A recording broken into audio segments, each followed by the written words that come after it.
കാനഡയിൽ തൊഴിൽ വാഗ്ദാനം ചെയ്ത് പണം തട്ടിയെന്ന പരാതിയുമായി നഴ്സുമാർ. വരാപ്പുഴ അതിരൂപത, എറണാകുളം സെയിന്റ് തെരേസസ് കോളേജ് എന്നിവർക്കെതിരെ എറണാകുളം സ്വദേശികളായ നഴ്സുമാർ പോലീസിൽ പരാതി നൽകി.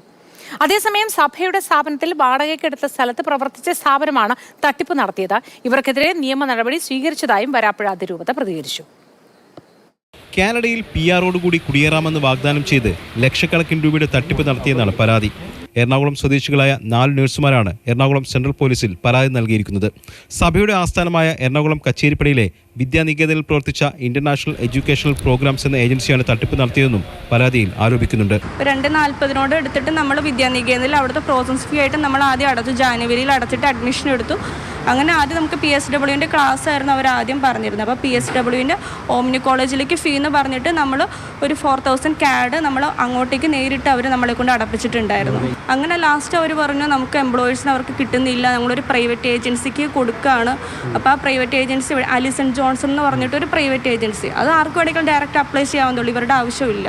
അപ്പോൾ ആ ഏജൻസിക്ക് കൊടുക്കുകയാണെന്ന് പറഞ്ഞു. അപ്പോൾ അതവർ തരത്തില്ല. മാസങ്ങൾ കഴിഞ്ഞും ജോലി ലഭിക്കാതായപ്പോൾ എല്ലാവരും കൈമലർത്തുകയാണെന്ന് പരാതിക്കാർ ആരോപിച്ചു. 5 ലക്ഷത്തിനടുത്ത് കൊടുത്തിട്ടുണ്ട്. അതിനകത്ത് ഇപ്പോൾ 1 ലക്ഷം രൂപ തരാമെന്നാണ് അവർ പറയണത്.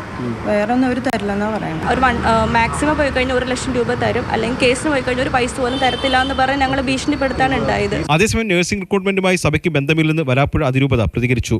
സഭയുടെ സ്ഥാപനത്തിൽ വാടകയ്ക്കെടുത്ത സ്ഥലത്ത് പ്രവർത്തിച്ച സ്ഥാപനമാണ് തട്ടിപ്പ് നടത്തിയത്. ഇതിനെതിരെ കോടതിയെ സമീപിച്ചിട്ടുണ്ട്. കോടതി ആർബിട്രേറ്ററെ നിയോഗിച്ചിട്ടുണ്ടെന്നും വരാപ്പുഴ അതിരൂപത വ്യക്തമാക്കി. പണം നഷ്ടപ്പെട്ടവർക്ക് നീതി ഉറപ്പാക്കണമെന്നും അതിരൂപത വക്താവ് ഫാദർ യേശുദാസ് പഴമ്പിള്ളി പ്രതികരിച്ചു.